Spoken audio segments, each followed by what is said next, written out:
You're listening to Forge Theater Labs. Where does that idea come from? A podcast devoted to exploring theater history. Is anything that original? Concepts and storytelling. Isn't that just an assumption? And the creation of theater from behind the scenes. How do they even do that? This is Forge Theater Labs. History, innovation, perspective. Hello, everyone, and welcome to Forge Theater Labs. I'm Josh Hsu, your host, and I'm so excited to host one of our first roundtables for our podcast for Season 0. And this podcast is going to be focused on dramaturgy. We're really interested in exploring how we can leverage dramaturgy within theater, even more so than we already have been using for the past decade. And so tonight, we have a roundtable of dramaturgs. I'm so excited to introduce them all. First up, we have John Patrick Bray. John Patrick Bray is a playwright, indie screenwriter, scholar, and former literary manager for New York City's Rising Sun Performance Company.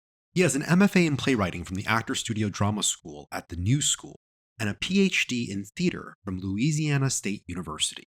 He's a professor in the Department of Theater and Film at the University of Georgia, where he serves as graduate coordinator and head of the PhD program. His interests include new playwright development and production of off-Broadway history and Greek theater. Welcome, John. Thank you very much. And just a quick amendment, it's geek theater that I like. So, geek theater. Yeah. I'm so sorry. Not at all. Absolutely. Either way, very similar. Thanks for the correction. Yeah. I can't wait to help you have me define what geek theater is in a moment. Sure. Also with us is Andrew J. Henkes. Andrew J. Henkes is a theater artist and scholar living in Santa Fe, New Mexico. As the co-founder and producer of Apartment 3F, he produced over 40 shows, including The Complete History of Drag and a Few Momo 2017 to 2019, Yes Sir, Stories in Leather in 2016, and Drag Diaries in 2015. For West Hollywood's One City, One Pride, Apartment 3F created Art Out in 2016, This Is Your Life in 2015, A Midsummer Afternoon's Queer Wedding Reception in 2014 with Planet Queer, and the main stage at Install WeHo in 2012 and 2013. Selected directing credits include First Elders at the Hollywood Fringe Festival in 2014, Cheap Theatrics, a celebration of Robert Patrick in 2014, The Spickner Spin at Fringe NYC in 2004, Kaddish in East Jerusalem at the Theater for the New City in 2003, Meaningless Sex at Fringe NYC in 2003, and Love's Labor Lost for the Glasgow West End Festival in 1999 with Steve Bottom. Andrew is also the writer of our third episode, Dangerous Art, Plato v. Sydney. Welcome, Andrew. Very excited to join you all. Next up, we also have Dr. Janna Segal. Dr. Janna Segal is an associate professor at the University of Louisville's Department of Theater Arts. At University of Louisville, she has dramaturg productions of The Love of Three Oranges, Much Ado About Nothing, Blood at the Root, Twelfth Night, Love Among the Ruins, Refashion, Fires in the Mirror, Taming of the Shrew, Eurydice, and Baltimore. Recent dramaturgical work in Louisville includes Romeo and Juliet at the Commonwealth Theater Center and Dragon Soul Offline and the Theater for Everywhere project for Stage 1 Family Theater. Dr. Segal is also a playwright specializing in adaptation. With Idris Goodwin, she co-adapted Maya Angelou's I Know Why the Caged Bird Sings for the New York City Children's Theater in 2022. Her adaptation of Midsummer was produced at Ball State University in 2023. Her research on Shakespeare and on dramaturgy has been published in the review The Journal of Dramaturgy, STC Journal, JEMCS, Shakespeare, and various anthologies, including Dramaturgy and History, Staging the Archive in 2024, and Performances at Court in Shakespeare's Era in 2019.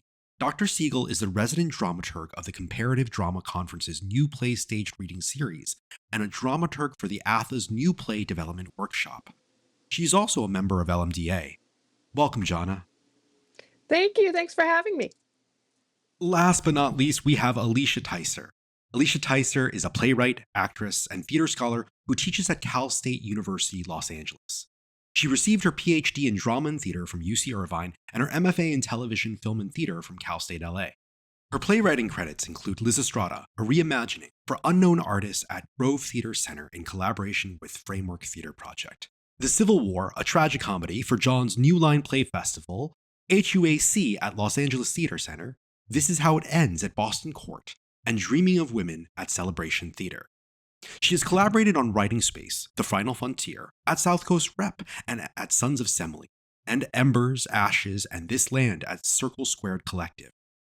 She was a librettist and dramaturg for The Wall, a musical-minded project at CSULA, and her acting credits include Last Summer at Bluefish Cove, Stella Adler Theater, TransMe, Los Angeles at Theater Center, the Laramie Project at Cap Studio Theater, and the Vagina Monologues at the Ensemble Studio Theater. She's worked as a dramaturg for numerous productions, most recently for Moving Arts. Publications include Continuum, Modern Theater Guide, Carol Churchill's Top Girls, and an article of Sarah Kane's work for Theater Journal. Alicia is also our writer of our second episode of our season, so we welcome Alicia again. Thank you for having me, Josh. Thanks so much for all being here. I'm excited to jump into discussion. This often comes up, I think, a lot of times with my friends who are not in theater. They generally ask me, what is a dramaturg? The hell are you talking about? What is that? And I think it's sort of a fun conversation because they're really surprised. Generally speaking, I find that they're like, oh, I thought that was just the director. It's so interesting to note, at least in the American consciousness, that the dramaturg is really a new idea. I think to kick things off, I would like to ask all of you, how would you define a dramaturg? And we'll start with Andrew. How would you define what a dramaturg does? I like to think of the dramaturg a bit similar to a designer, where it's someone, an artist, a thinker who's brought in to really focus on one aspect, and then to help bridge that piece together with the director's vision, with what the playwright has offered, and then all the other work.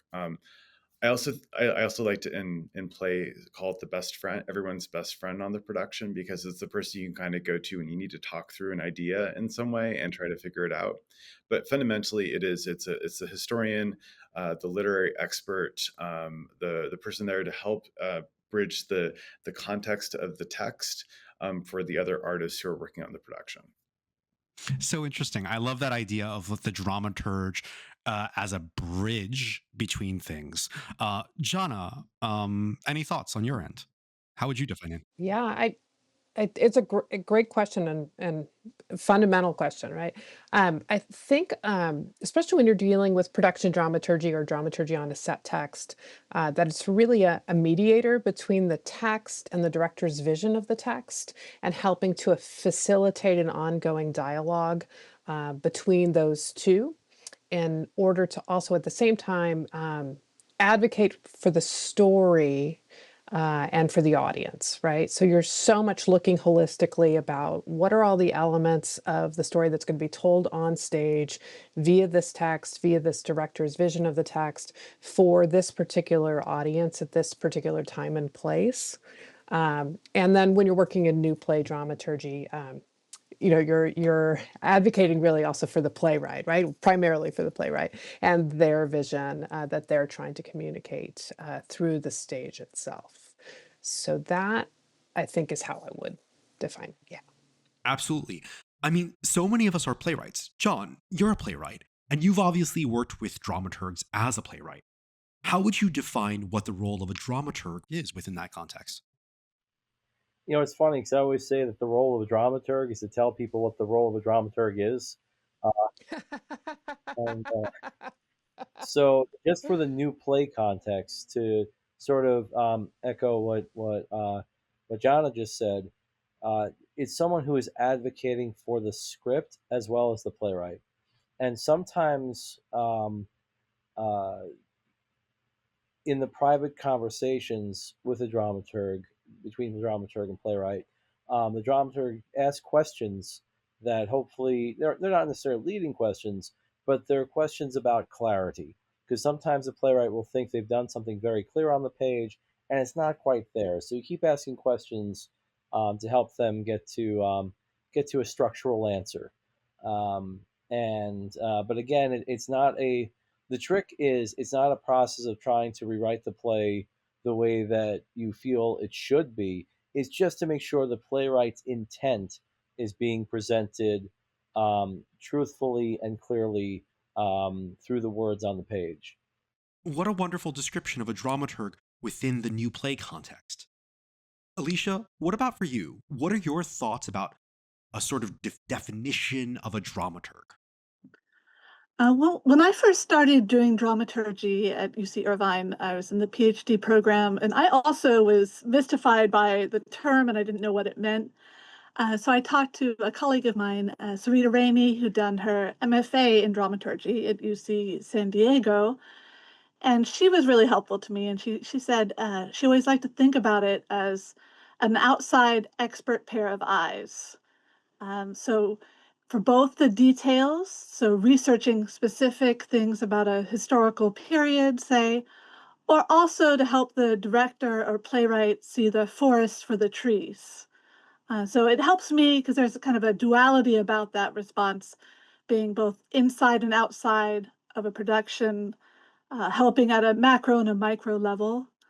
So I think each dramaturg sees their role slightly differently, but I think sometimes people can just really focus on the research part of it and forget that they can help with, say, the concept. For reminding a director when they're really stressed out towards the end of a production, what their main concept was. So it's useful to talk about the role from the very beginning. I think you raised such a wonderful point, which is, a lot of times when we enter a room, not everyone is sure how to engage with a dramaturg. Like their dramaturg is sort of like a weird thing where, like some directors feel like that's my domain. Some actors don't know what they're supposed to do with this factual information they're receiving or getting presented with. So let's get started with some best practices. What are some ideal practices? And I'll start with my recommendation. My recommendation as a director is to get the dramaturg early in the process, not the day before rehearsal starts. Oh, I need some research. Having them early on in that design process, in that conception process, is such a powerful thing. Anybody else have anything? Well, I just want to echo that, right? Ideally, we come in long in advance and are actually can be instrumental to helping the director conceive of their concept. And similarly can be really instrumental in helping a playwright at the development stage. I mean, early on in the development stage of their playwriting process as well. So yeah, get us in as early as you possibly can. I think that's really absolutely key. And I think it really helps, especially if you're working with collaborators who are less accustomed to working with a dramaturg, that the earlier we get in, that also allows us to provide some information to the production team members as early as possible as to what we can do for them, right? Like what are the things that we could offer them and bring to them that might be useful to their individual process as well. Yeah, I love the opportunity to bring them in early and a guide of some sort to really help get everyone and thinking about the same questions early on. I think is really helpful. And I do think that it's just like bringing in. I'm going to go back to the designer connection. I think bringing in the designers very early in the process means that they get to be a voice at the table before things are too baked, if you will. It allows things early in the process to really kind of influence one another and really build a concept as a team. So here's my question, right? For sort of as a production dramaturg on an established production, not a necessarily new play, what happens if the director and the source text conflict in their vision, right? Like what happens if there is that sort of conflict of, well, this was not the original intent, and here's my new vision. How do we then align that when that does occur? Because it does happen from time to time. Mm-hmm. Yeah. Probing questions. We ask probing questions. That's a great probing question too. I think that if it's a set text that's dated enough and out of copyright, then you encourage that director to go ahead and adapt that text. But yeah, I think it's that negotiation and that mediation between in that case, you're really trying to ask questions that help resolve what might be a conflict. And I think that really speaks to the value, though, of bringing us in really early into the process and at the stage of the of conception, so that any of those potential conflicts could be addressed and resolved early on, rather than during the actual rehearsal process. And in terms of like working with a playwright, can you talk a little bit about your experience, John, as a playwright working with a dramaturg? What that was like? Like, how is that different? And obviously, you have a director in that process, so perhaps how does that how do those three pillars work together? Well, let me just speak about two specific experiences with the same company. There's a company that serves as a new play incubator in New York called The Skeleton Represents. And I've had two of my plays go through their salon series where they help a writer develop work and do a public presentation of the work. And for both of them, I worked with a dramaturg, Emily Claire Schmidt, who is also a playwright and screenwriter. And her process is just beautiful. She discusses the moments that really grabbed her attention. She asks questions. The word that she used that's been very helpful to me is engine. When she talks about what moves the play forward, what is the play's engine? And then from there, asks, it's a lot of questions, um, which get me to think about character arcs. So who's the A character, if you will, who's the B character, who's the C character, and how do these arcs come together, especially in cases that are not necessarily, where the play's not necessarily strict realism. There still needs to be a story to follow, still needs to be some arcs to follow. And for both plays, we had a bunch of meetings online leading up to the director taking over. And then the director for the first play was the artistic director, Ria DeLulo. And then the second one was Callie Casadine. And it was a very smooth transition then from dramaturg to director, because the director had already experienced the first version of the script and knew it was going to go through some development. And then we came back with the script a little more well formed in preparation then just to move it towards the actors, to getting them ready, particularly because one reading was on Zoom. And then the other one was somewhat staged. It was outdoors in Brooklyn in a backyard with some basic costume pieces and actors somewhat off script, but still holding their scripts just for key moments and key lines. And it was an absolutely beautiful process, and very rewarding. And I think that, I like what everybody else says here, the key is to bring people in early, to bring dramaturgs in early as possible to get the script ready. Great. Alicia, how about your experience working on the flip side? Like, what is it that you hope that perhaps a playwright brings to you when you're dramaturging a play?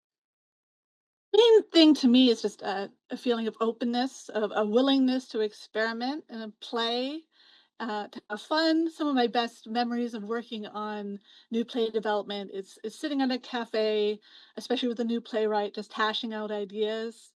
I think there's such a public aspect to being a playwright, as opposed to say novelist or poet. Comes with a lot of pressure, and so especially when working one on one with somebody, there's an innate right to fail. I love when playwrights are willing to experiment with form, and not just kind of focus on realism. And think of me as like a sounding board, so that it's really low stakes, and we can work together. So that I'm really there to help them find or refine their voices. I'm not there to impose anything upon them. I love all of that. We're going to take a quick commercial break and we'll talk about the ways that we can perhaps encourage American theater to use dramaturgs more, because there are so many questions around it. We'll be right back.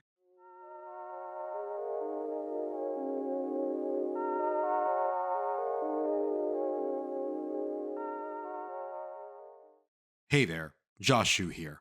If you've been enjoying our episodes and the stories we bring to life, there are a couple of easy ways that you can help us keep the fire burning. First, hit that subscribe button wherever you're listening so you never miss an episode. And if you want to take your support to the next level, You can buy us a coffee or even join our Patreon, helping us create more bold, design-forward, and innovative theater experiences. You'll find all the links on our website at forgetheaterlabs.com. Your support, whether it's a subscription, a donation, or just sharing the show with friends, makes a huge difference. Thanks for helping us forge ahead. At Forge Theater Labs, we want this podcast to be as collaborative as it was when we created it. That's where you come in. Have an idea for a future episode, a guest you'd love to hear from, or just thoughts on how we can make the show even better? Feel free to email us at info@forgetheaterlabs.com. Your voice shapes the stories we tell, so don't be shy. Let us know what you think.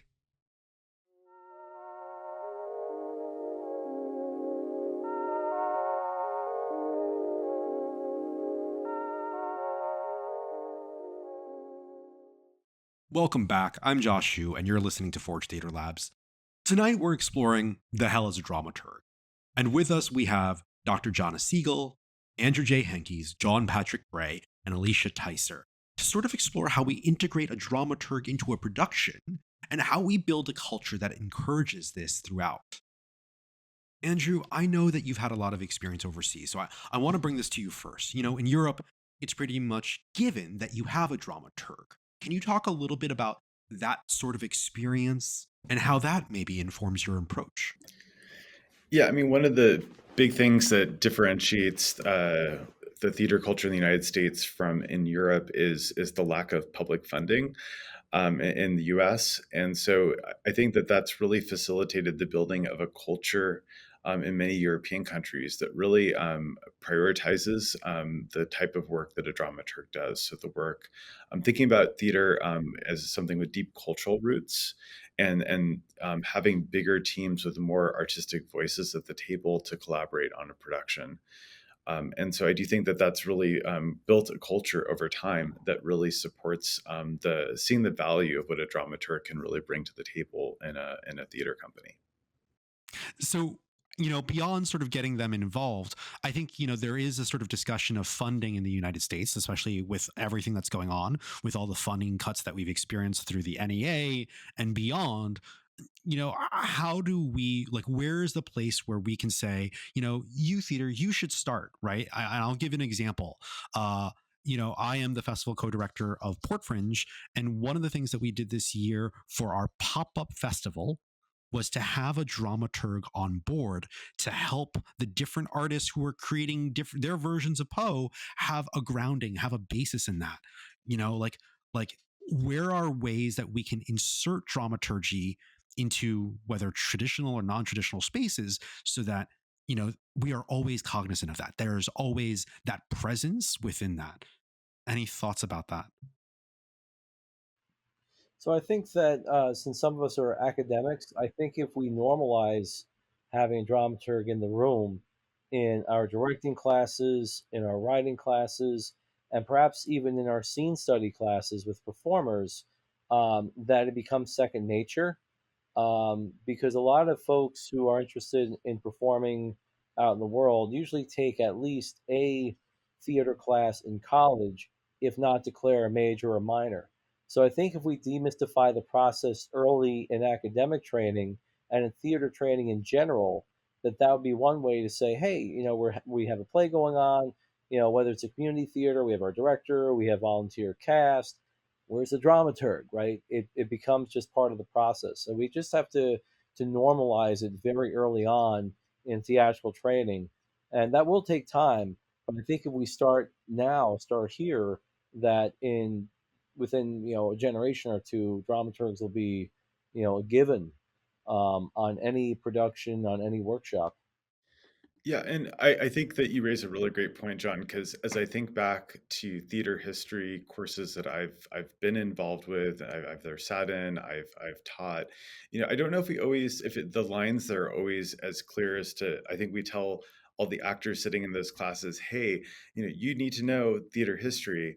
I don't know if we always do, but when you take an acting class and you take a design class, it always goes back to the professional practice. And I wonder if that's something that we as academics could do, is more explicitly draw those lines in the theater literature courses and the history courses, the theory courses about how this actually does directly relate to a professional role.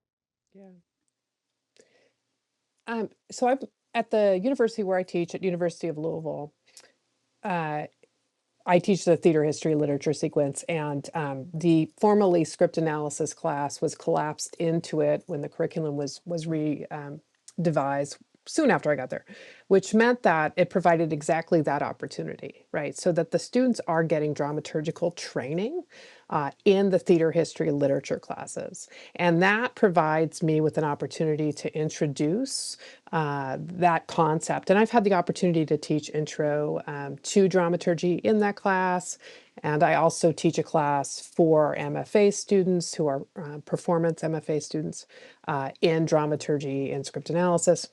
So it's really sort of been built into the curriculum, but where we still have issue is that we don't have a dramaturg on every production, because I'm the only dramaturg in the department, right? And I don't have the time.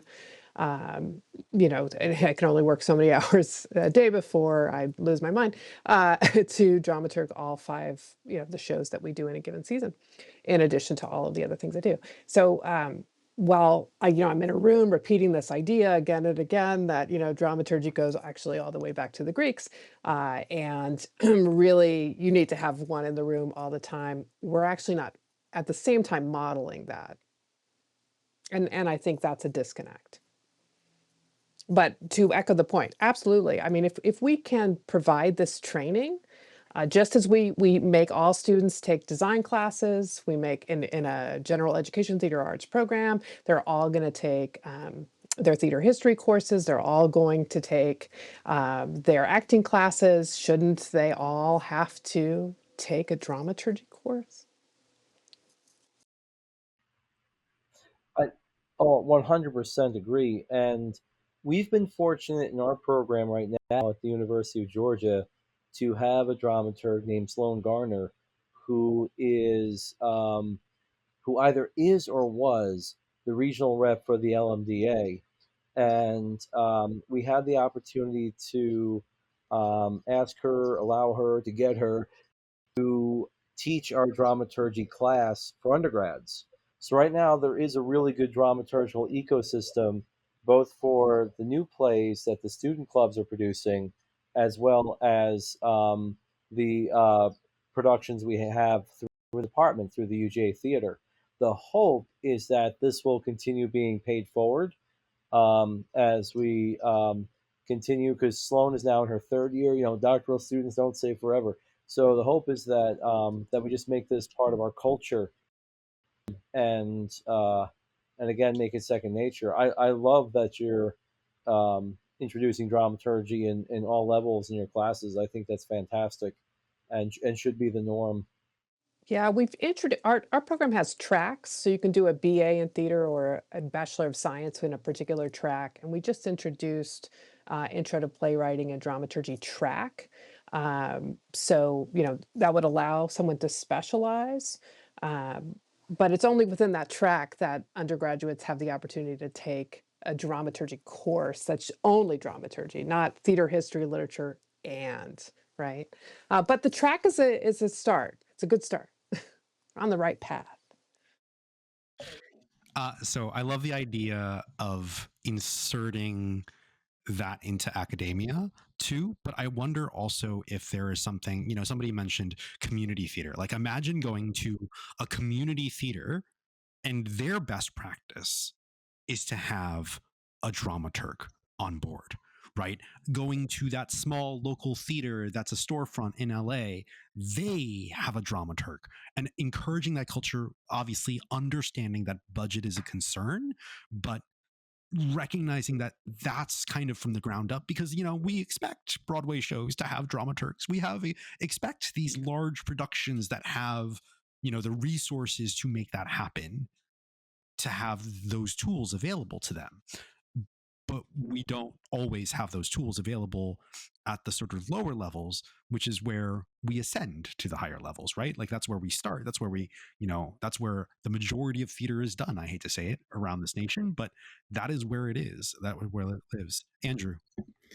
Yeah, and I think that in some of the other arts, we do a better job with this, having some sort of educational role in a lot of more visual art institutions, even at less, those with smaller budgets, is a common practice because that's the person who's also really tasked with engaging the community with the artwork and getting them in the doors. And so I like what you're saying, Josh, because maybe there's an opportunity for us to learn from that model and think of the dramaturg. I think Janna mentioned earlier that this is, sort of the advocate for the audience. So could this be someone who, in part of that role in a smaller theater company, is also really liaising with ways that we're engaging with the community? And just to piggyback off that, the notion of having someone who's an educational director, often they're doing dramaturgical work. And same thing with the literary manager. Often literary managers are doing that dramaturgical work as well, with finding a play, developing the play, hosting the talkback session, asking the right questions, whether they use, no shame model or the Liz Lerman critical response. So it's really a bunch of different hats, and sometimes just being able to codify that role, lit manager, educational director as dramaturg, could be a hugely helpful thing, just in terms of getting the word normalized in some theaters and some community theaters where perhaps it's still a mystery.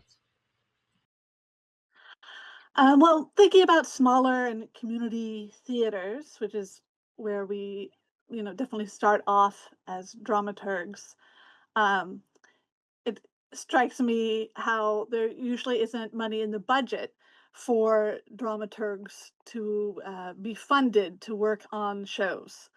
Um, and thinking back over my time as a dramaturg, I've dramaturged a lot of productions. I realize how often either it's an unpaid kind of situation or it's more like a stipend. Like we appreciate you, we think of you professionally, but we're still not able to pay as much as it would be if they were really looking at how much time and energy you put into the production.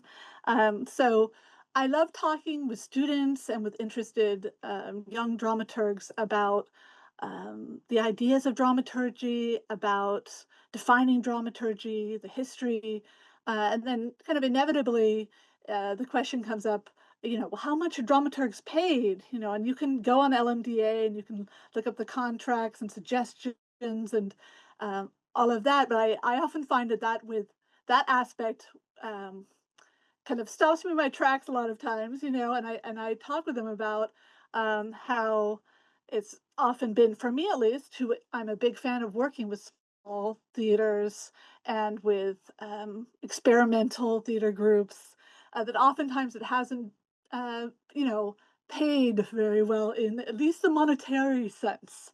So I think that's because currently dramaturgs are seen as beneficial for production, especially in smaller community theater, but not necessary. So when there are the inevitable budget cuts or when budgets are being assessed, they're not often, paid to where I would want them to be paid. Um, and so I think that it's really worth thinking and talking about the economics of it, because that is so important whenever we're trying to recruit people, when we're trying to grow this profession, what I think of as a profession, and to keep aware for oneself how much time one spends, um, especially to also think about what I was defining as what a dramaturg does in the beginning, that I sometimes will remind directors a dramaturg does not have to be here for every rehearsal. We are not an assistant director, right? That is not our role. We also have a role outside to keep an outside eye on the production, to maintain our identities, our perspectives outside of the production that perhaps is a little harder to achieve if you're there at every rehearsal. So as much as I think we want to involve dramaturgs, we want to also respect their time, and respect their work. Mhm. I think that in light of the various cuts in arts education that are happening, and will, at least for the next, 4 years, continue to happen, I think community theaters are a really important area for all theater artists to be tapping into. And if we follow Michael Mark Chemmers, who I'll cite forever because I love Michael Mark Chemmers, who wrote Ghost Light, which is a great dramaturgical book. and he talks about how the dramaturgical question is why this play at this time, why this play now at this place. And that's essentially the question of dramaturgy. And it's about community, right? It's about why is this play being done right now in this moment for this target audience, right?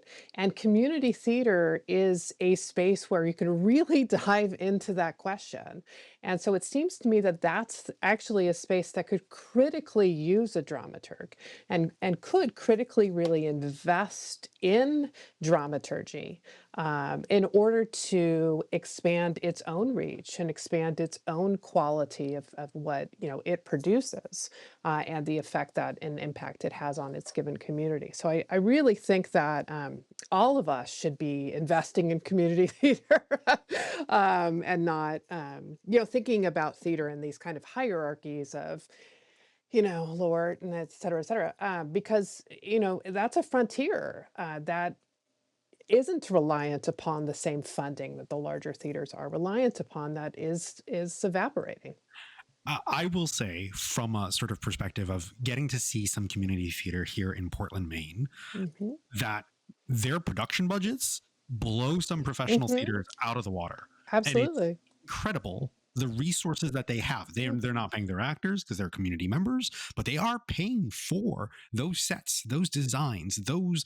So it is feasible for that team to be there to present their community in a positive or beautiful light, or a disturbing light in some cases. Like it would be probably not a big jump for them to invest in a dramaturg. And so community theaters in Maine, if you're listening right now, this is what I'm saying. Hire me as a dramaturg. No, but that is a really fundamental question, is how do we encourage, at the community level, obviously smaller theaters are going to have smaller budgets, so they might do double roles at points. And so they might pay them in double, but as long as we have that element, right? I like to think of it as, when I'm a director, that the dramaturg there is there to keep me in check.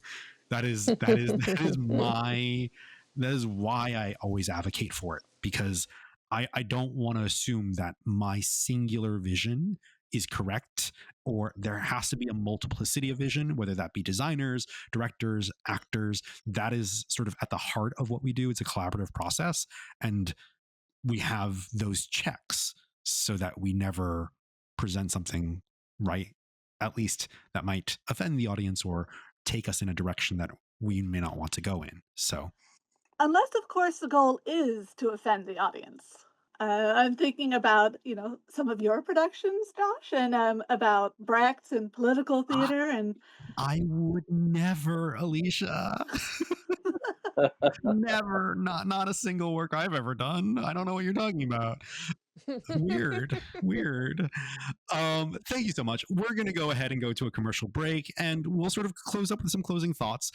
Something that we can think about as we head into this sort of final chunk for me is there a way that we can sort of encourage local dramaturgs to come to the surface? Is there a way that we can produce a space in which they can develop their work, that they're not isolated alone and only called upon when they need to be pulled out of the cupboard to figure out why, I don't know, some playwright said this. In any case, we'll be right back. You've been listening to Forge Theater Labs. I'm Josh Hsu.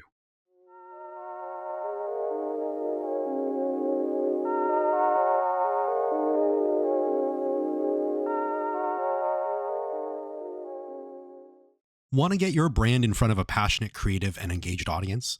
Forge Theater Labs is looking for partners to sponsor this podcast and join us in bringing bold, innovative theater to life. If you'd like to place an ad right here, reach out to us at marketing@forgetheaterlabs.com. It's a simple, powerful way to support the arts while sharing your message with listeners who care about creativity and community. Again, that's marketing@forgetheaterlabs.com. Let's build something extraordinary together.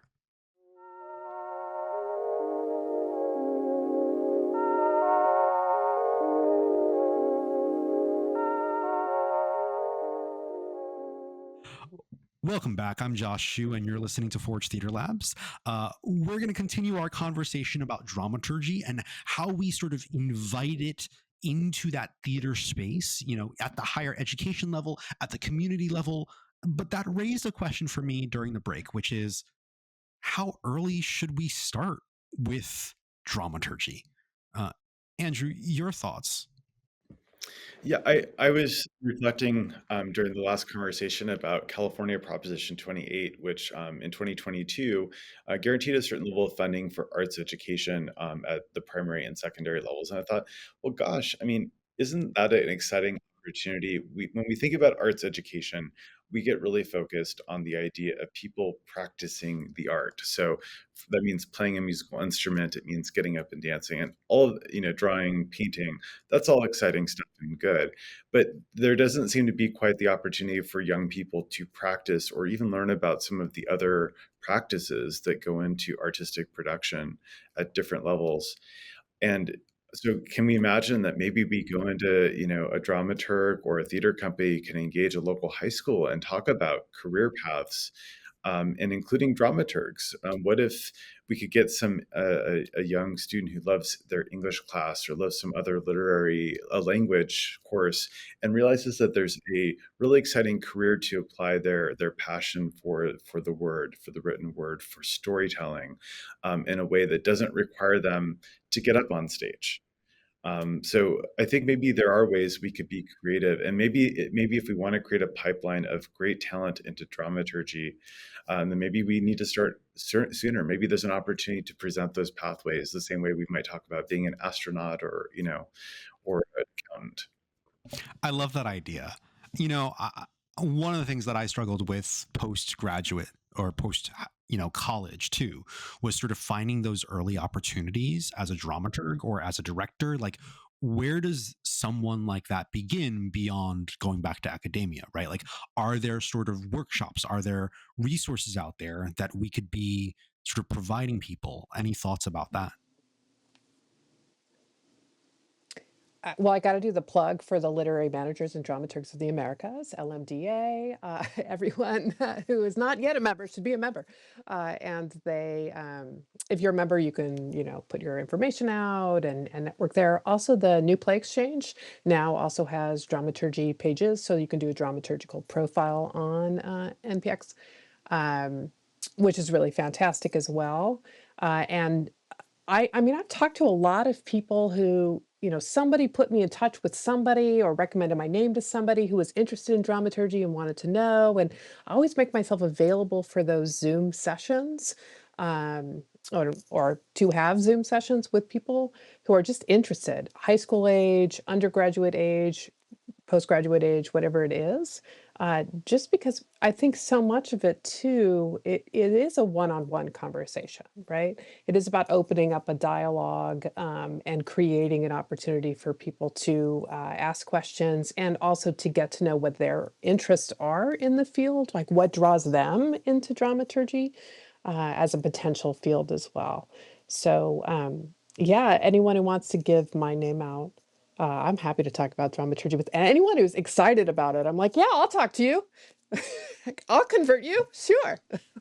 And John, as a sort of like the new playwright, like, like your interest is in new plays, right? Like, is there a specific focus that you would have them do if they were interested in new play dramaturgy, which is, of course, its own subset?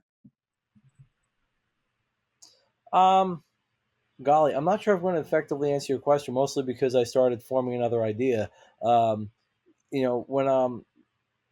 so I self-produced a play of mine in Georgia about a month ago at a community theater space, and half the people involved were from the community, the other half were from UGA. The director is a community member, and so when I brought on my dramaturg, who was my doctoral student Sloan, the question was, so what does Sloan do? And I think that through that process, now Sloan is also an intimacy coordinator, and so again, wore different hats. But through that process, a lot of folks were just saw that she would show up, that she was invited to give notes during different parts of rehearsal. And so I think that just introducing dramaturgs at a community theater level could be a really strong thing. I mean, perhaps you can even, if you have a community theater, if you run a community theater, perhaps just put up a flare and say, are the dramaturgs around? What does a dramaturg do? And maybe have, like, on a dark night, just a conversation with people who are involved with the theater and see, oh, this is maybe something I can get involved with. Or, I have a passion for history. I have a passion for literature. Maybe this is something I can try as well.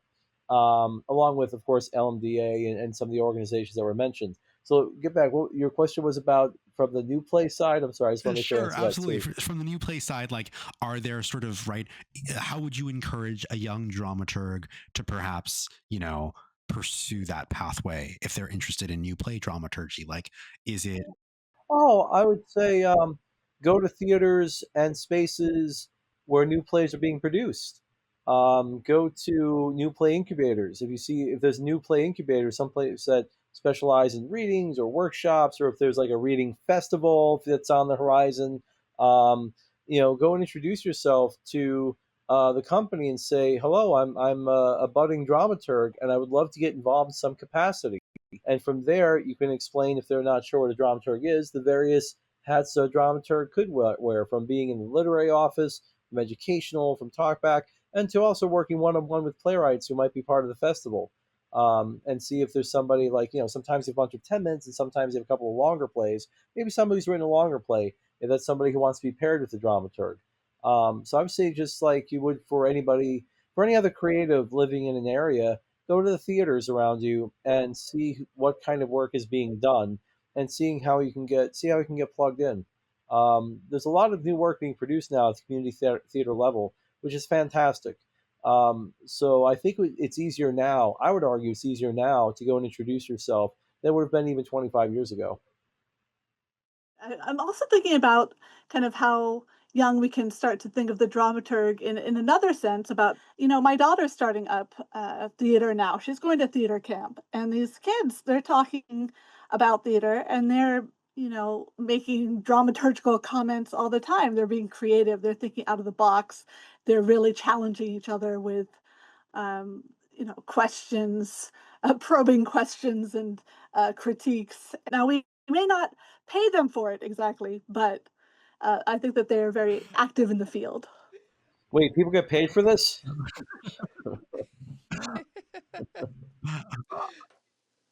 I mean, you know what? Your question makes me wonder, think back upon, like, what are the things that I liked to do as a kid that were really dramaturgical, right? And, you know, it, we couldn't really afford babysitting or camp. So we watched a lot of TV in the summer, right? And we would watch these soap operas. And my brother and I both were really active in trying to predict what would happen next. And I was always right. I was always right. Why was I always right? Because I was had a really good understanding of storytelling. And they're not complex stories anyway. But, when you're like 9 and you figured out the whole summer season of Days of Our Lives, you're clearly ahead of the curve, right? So, I'm not suggesting that children should necessarily be watching daytime soaps, although why not? But thinking about the things that we did as children that may have prepped us to go into this field, and maybe how do we cultivate that among younger generations ourselves in ways that are affordable? Because watching the soap opera at home was affordable, which is primarily why I was doing it. I feel that is something that I also share in common. I watched a lot of TV as a kid. Like, my parents were like, if it's a cartoon, you can watch it. And so I watched a lot of stuff that maybe I shouldn't have as a kid, but I still sort of adore that. I joke with my wife all the time because we watch movies together, and I try not to, like, say anything, but, like, afterwards I'll be like, oh, I totally saw that coming. And she's like, yeah, you did. Sure, you did. Sure, you did. Like, especially with, like, jump scares, all this. I saw that coming. But, like, I do think that is something that is unique to, like a catchphrase that a dramaturg has, right? Like, oh, I saw that coming. Or, I knew that was going to happen before it happened. Like, what are sort of common phrases, just to sort of end things on a light and fun note, that you find as a dramaturg, you find yourself saying over and over again? Like, what's your catchphrase, so to speak? We'll start with John. Any catchphrases? Oh, catchphrases. I think mostly.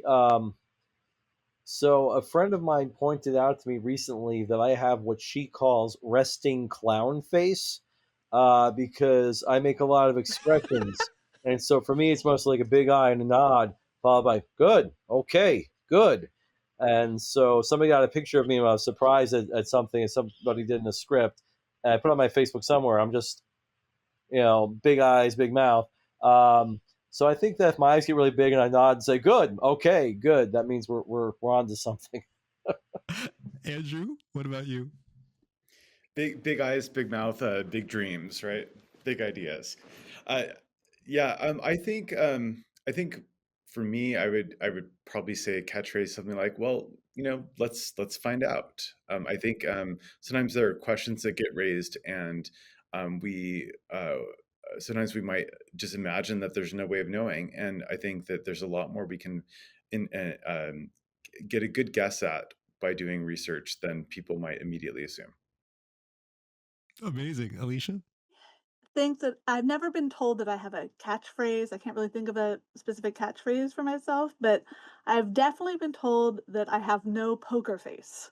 So I think that I'm watching something and I'm just, keeping it together and nobody can see or observe what I'm thinking inside of my head. And I've definitely been told that it's just all over my face. And everybody can tell what I think of a show or production or, if I'm on stage, it's say in talkbacks, things like that. Janna, anything you find yourself saying a lot?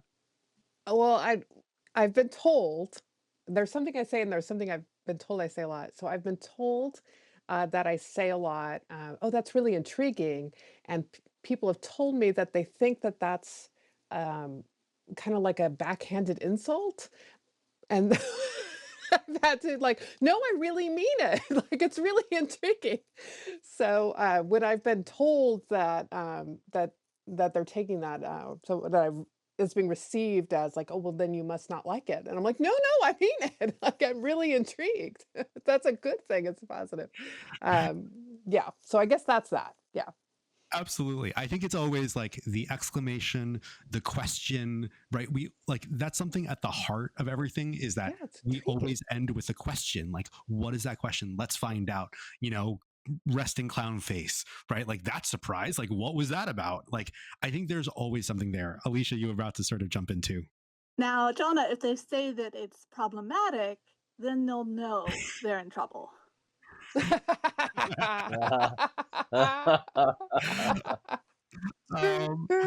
And on that note, I think we'll call it a night. Thank you so much all for joining us. I'm really excited to see where we can sort of take these ideas at Forge Theater Labs, and we really appreciate the feedback and the thoughts that you have.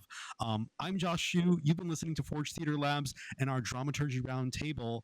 Thanks so much, and we'll see you next episode.